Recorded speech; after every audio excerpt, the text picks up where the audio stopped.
Sir ప్రజలకు ఏం చేశారో చెప్పి వెళ్ళమనండి సార్. చెప్పలేరు కదా, నేను ఇప్పుడు కూడా చెప్తున్నా కదా, మీరు ప్రజలకు ఏం చేశారో అది చెప్పి వెళ్ళండి సార్. ఇవి జనసేన గాని బీజేపీ గాని మన రాష్ట్రంలో ఉత్తుత్త మిరపకాయలే. ఏదో తెలుగుదేశం ఆ మిరపకాయ బాగా కాల్చి పెట్టారు కదండి, ఎక్కడ పెట్టాలో అక్కడ పెట్టారు, దెబ్బ గద పాతాళంలోకి పోయారు, అయినా సిగ్గు రాలేదు మనకి, అయినా మనకు రాలేదు సార్. ఆ మిరపకాయ బాగా కాల్చి పెట్టారు, ఆ మిరపకాయ కాల్చి పెట్టారు, అయినా మీకు సిగ్గు రాలేదు. శ్రీనివాస్ గారు సమయం లేదు, ప్లీజ్ దయచేసి సహకరించాలి. శ్రీకాంత్ గారు సమయం తక్కువ ఉంది, దయచేసి సహకరించాలి. ఆంజనేయ రెడ్డి గారు వన్ కంక్లూజన్ ప్లీజ్. గారు, వైసీపీ పరిస్థితి రోజు రోజుకి అధోగతి అధ్వానం అయిపోతుంది. వారి అధినేత ఏం మాట్లాడుతున్నారో, ఏం వ్యాఖ్యలు చేస్తున్నారో, ప్రజల్లో వాళ్ళు నవ్వులు పాలవుతున్నారు.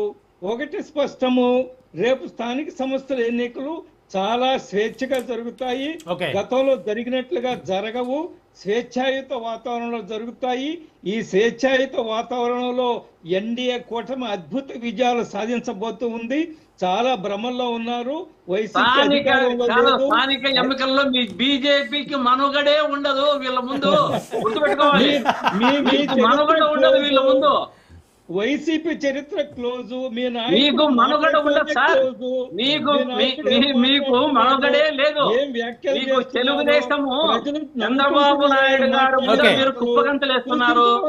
జనసేన గాని మీరు గాని అతను మిమ్మల్ని ఎవరిని గంతులు వేయనీయడు. కాబట్టి ఏ ఒక్క సీట్లు మీకు రావు, గుర్తుపెట్టుకోవాలి. సమయం తక్కువ ఉంది, శ్రీకాంత్ గారు దయచేసి సాగాలి.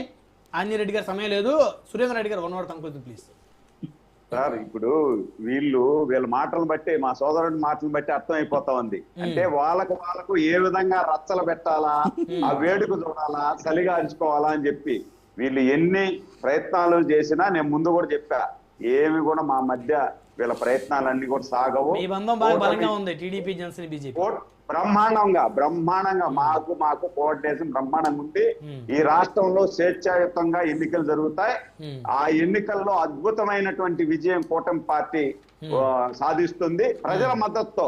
వాళ్ళలాగా మేమేది బలవంతపు నామినేషన్లు లాక్కోవడాలు, పత్రాలు నింపడాలు, వన్ సైడ్ ఎన్నికలు చేసుకోవడాలు ఇవన్నీ చూడం సార్. మీరు చూస్తారు రేపు ఎన్నికలు ఎంత పారదర్శకంగా. సార్, మీరు ఒక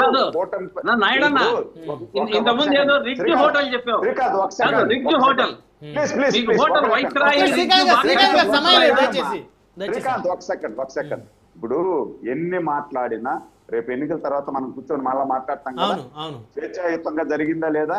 వాళ్ళలాగా మేమేమి దొంగోట్లు రాయించుకోము, నామినేషన్ జిప్పేయము, అధికార యంత్రాంగాన్ని ఉపయోగించి బలవంతపు ఏకగ్రీవాలు చేయము. మా ఇంత లేదు. చూద్దాం ఎలా జరుగుతాయి. రాజ్యాంగబద్ధంగా ఎన్నికలు జరుగుతుంది. ఆ రాజ్యాంగబద్ధంగా జరిగే ఎన్నికల్లో కూటమి 95% విజయాన్ని సాధించబోతుంది. దీంట్లో ఎలాంటి రైట్. ధన్యవాదాలండి చర్చలో పాల్గొన్నందుకు నల్లం శ్రీనివాస్ గారు.